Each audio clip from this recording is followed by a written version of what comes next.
Okay, so I've been hearing that some people have trouble with breaking their charcoal and graphite pencils when they're trying to sharpen them with a razor. And I used to do the same thing, but somebody showed me a way that has really helped, so I thought maybe I would show other people how I do it. But first you need a really good knife. This is the one I like. It's called a Work Pro. It's really cheap on Amazon. And then you're going to want to get yourself plenty of blades, because you're going to want a fresh blade quite a bit. And I have just put a fresh blade in. It's very easy to replace the blade.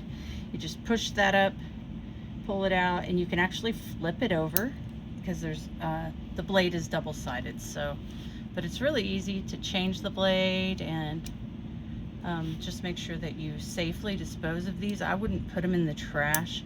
I collect them in a sealed box for a while until I have a bunch, and then honestly I haven't had to dispose of them yet. I don't know what I'm gonna do, but I'm not gonna just throw them in the trash because that's not safe. But anyway, this right here is a Primo charcoal pencil, and Primo is notoriously soft and fragile.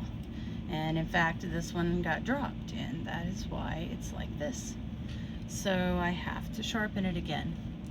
So the first thing you notice maybe is that I've got my finger here. So I hold my pencil like this, right? 2 fingers behind it, thumb, and then curl the rest of your fingers behind it.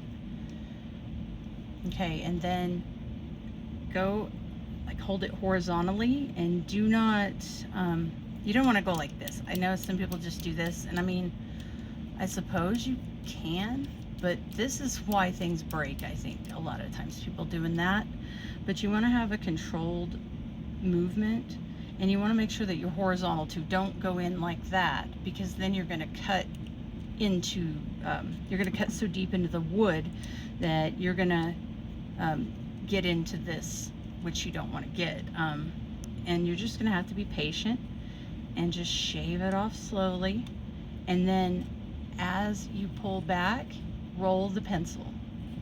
So I'm moving the pencil more than I'm moving the blade. In fact, I'm holding the blade completely steady, and I'm not really moving the blade at all. I'm using my thumb to push the blade forward, and I'm pulling back on my pencil.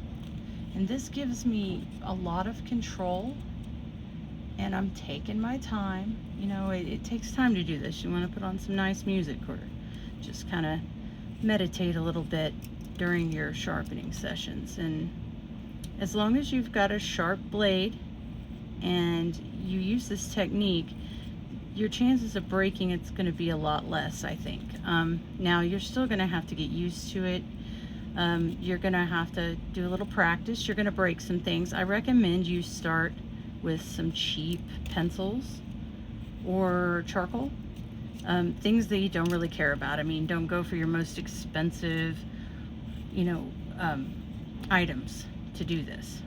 So you just keep going until you've got the amount of lead that you want exposed. And whenever you get to the the lead, you know, just back off of it.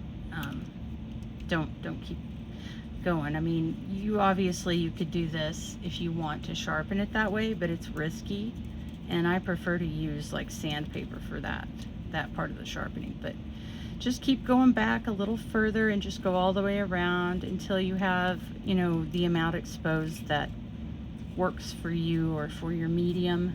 Some people like really long exposed lead, and some people like it a little shorter, and it does depend on the technique, and what your teacher might require. But yeah, that's how I do it. It's mostly just taking my time and being patient, and moving the pencil across the blade instead of doing that, because you just don't have the control that you need when you're doing that. So more likely to slip and get the lead when you don't mean to. So hope this was helpful.